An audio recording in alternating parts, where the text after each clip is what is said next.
Hello and welcome to my video on monetizing your hobbies.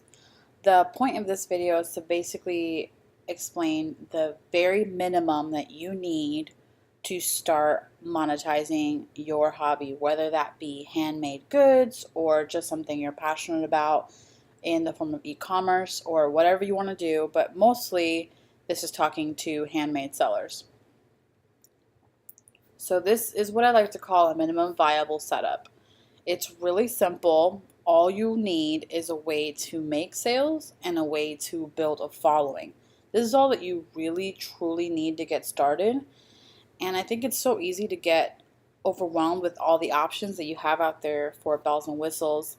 But I think it's really important that you don't put the cart before the horse. You don't want to spend a ton of time and energy creating all these fancy, elaborate setups for a product that you might not even have an audience for.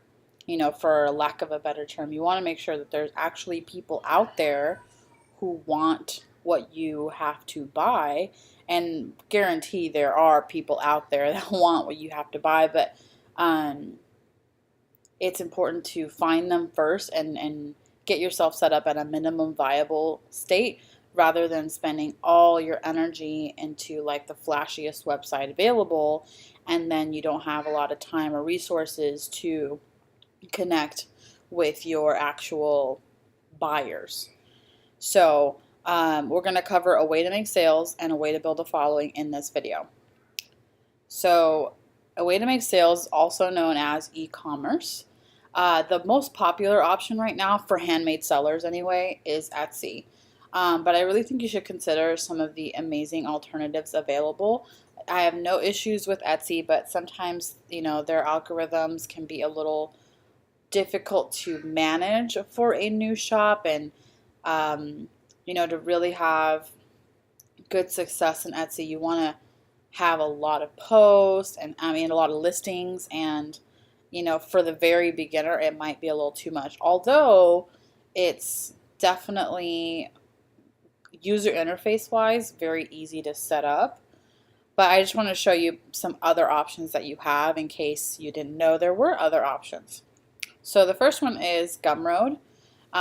What I love about Gumroad is that it's really simple to use. It's very bare bones. Like, even the design is very minimal. And I love that because it doesn't overshadow the style that you're going for in your shop. And so, for example, if you have a very steampunk look, or if you have a very, girly, like glittery look, it's not going to be washed out by their colors and their branding. Whereas with Etsy, like, you do have to kind of fit within that box. Like, the design options are kind of set up for you, whereas this is like white background with like black letters. It's very plain, leaving your images to really set the tone for the shop. So with Gumroad, there's minimal processing costs. There are no listing fees, and it's partially customizable. As far as the customizability, you can choose a couple of different themes or looks for your shop for free, and then they have some premium options that you can pay to get access to, but they're still pretty affordable. What's great though is that they handle all the payment processing much like Etsy, meaning that you don't have to have any special licensing of your own. They just handle the whole card process, and that's really, really handy. So I really like that. And then you can list your product and it populates a link directly to your product, or you can get the link to a whole shop. It works very similarly to Etsy, and it even has a little marketplace, but it's nowhere near as big as Etsy. But I find that the fees are a lot better for testing out a product that I want to sell. So I've used that quite a few times just in my businesses to see, okay, is this a product that people actually want to buy? And without having to go through all the trouble of setting up an Etsy and setting up branding and setting up like a banner and all of that, I test my idea using Gumroad. The second option available, which is a little more popular than Gumroad, but not quite as popular as Etsy, is Storenvy. And what's cool about Storenvy is that it's kind of a hybrid between Gumroad and Etsy, in my opinion. There are no listing fees, and the processing fees are okay. It really depends on the volume of sales and the dollar amount of sales, because in some instances it's a better deal than Etsy, but in other instances it's not quite as good of a deal as Etsy. So it includes a bigger marketplace that's going to be more comparable to what's going on Etsy, but they charge a commission fee so that if any sales come from that marketplace, they get a certain percentage. I can't remember right now off the top of my head, but the idea is that you create your product and there's a box that you can check and say, okay, I want this to be featured on the marketplace, or you leave it unchecked and then it doesn't feature it. Which either way is fine, but just be prepared if you select to show it in the marketplace. Like, yeah, you're going to get more views because people can search Storenvy's marketplace for you rather than you being a standalone store, but be prepared to fork over that commission in that scenario. As far as customizability, I didn't talk about this in the text, but it is really customizable. You can create a background like with an image or with colors. You can put in color codes, and there's different little themes and looks. So I think out of the three, it's probably the most customizable. And you can also mask a URL there. So, say you want to own, or you're going to be selling glitter binky like holders. So you can create, or you can go buy the domain glitterbinkyholders.com and have that go directly to your Storenvy rather than actually setting up a website. And this is something that you can do kind of further down the road. In my opinion, it's best to just test first and see if people actually want these products before you go and spend a ton of money. If you go the Storenvy route though, aside from processing fees and listing fees or commission fees, if you decide to actually go through their marketplace, then there's not really any cost as far as your processing goes that you have to put up front. All the costs that come from actual purchases, and so that's a really great way to keep your overhead low. The last option, which is what I do now that I'm more experienced and what I help my clients do if you want this but don't necessarily know how to do it yourself, is create your own site. It takes more time, but it can be done for relatively cheap if you choose the options. And so what I've found in my experience to be the cheapest setup is to buy a domain and buy hosting. The domains are typically between like $10 and $20 for a year. And then the hosting is about $3 a month depending on who you go through. I currently am using a Small Orange as my hosting company. And I bought my domain, I think, on GoDaddy, but you can buy through whoever you want. That doesn't really matter too much. Anyway, you would buy those and link them to WordPress.org, not WordPress.com, not the same thing, WordPress.org. And so you get that all set up. And then there is a plugin called WooCommerce, and it's a free plugin. There are paid upgrades, a ton of paid upgrades actually, but you don't actually need to pay anything to use it. When you set it up, you can set it up so that it pays through PayPal, not Braintree, and I think it also offers Stripe.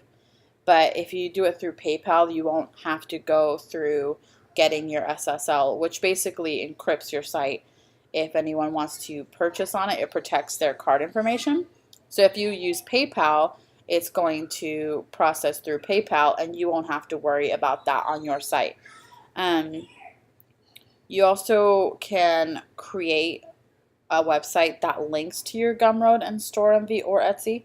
My friend, the owner of Nirvanatastic, does this actually really well. She has nirvanatastic.com, and you can go there and read her blog and whatnot, but then there's a link that says like shop, and when you click that link, it just redirects you to her Etsy shop. So it's a really great kind of hybrid way to do it if you really want to focus on your branding and all of that.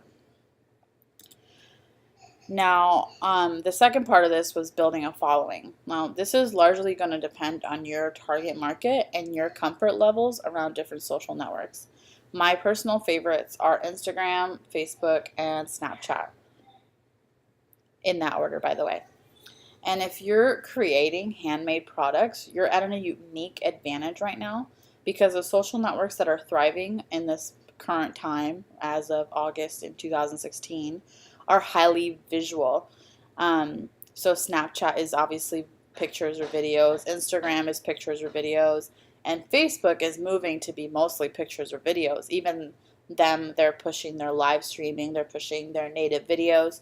And so since you have physical products and you have a making process and you have, a lot of behind the scenes images and content that you can create, you have so much more that you can share via those social networks than someone who offers a service that doesn't necessarily have a physical result. So my first main tip for social networks is start with one, and preferably start with one that you feel most comfortable with. And as you kind of master being a business on that platform, then spread out to other networks. I don't want you to just go and get an Instagram, a Snapchat, Twitter, a Tumblr, a YouTube, everything, and then you do nothing with all of those because it's totally overwhelming. So start with one. And if you were going to ask me which one, I would probably say Instagram, just because it's growing so rapidly. It's 100% visual, and you're at an advantage, like I mentioned before, if you're making physical products. So definitely Instagram is fantastic, and there's so many ways to network and grow your following and all of that. Whereas Facebook is a little bit more pay to play at this point as far as business is concerned.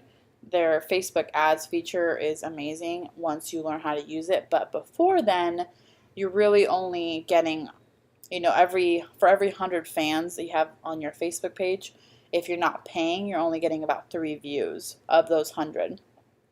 So it's not going to be the biggest bang for your buck at the beginning, but when you do start paying for Facebook advertising, which I highly recommend at some point, it is going to be worthwhile to have a Facebook page. And that's the deal with Facebook. It's better once you can put some money into it. And then Snapchat is really fun, but if you're not used to how the whole network works, it can be kind of confusing. But basically the beauty of it is that there's no social proof there. When you post a snap, for example, is what they call their short videos or images, depending on what you want to do. You can actually check on the back end and see how many people have viewed it, if anybody replayed it, or you can reply to other people's snaps and have a conversation. Rather than everything being out there for everybody to see, Snapchat is very much one-on-one when it comes to back and forth communication. So it's kind of cool. I really like it for building relationships, and I'm just getting more comfortable with it now. So yeah, that is what you basically need for getting started monetizing your hobby. It all boils down to a way to accept money and have a little shop, and a way to build a following. There are so many other things you could be doing. One that I'm particularly passionate about is email marketing and just having a newsletter or something, mostly because when you are playing on Facebook, Snapchat, Instagram, all of those, you're still playing in other people's playgrounds, and they can shut your account down at any time for any reason, and then you'd lose what you've done there. And so it's really important that you take your following and turn it into some way for you to actually reach them independently of those social networks, which is their email address. But that is the topic of not tomorrow's video, but the following video. And we'll talk a lot more about building your email list there and why absolutely every single business needs to be doing that.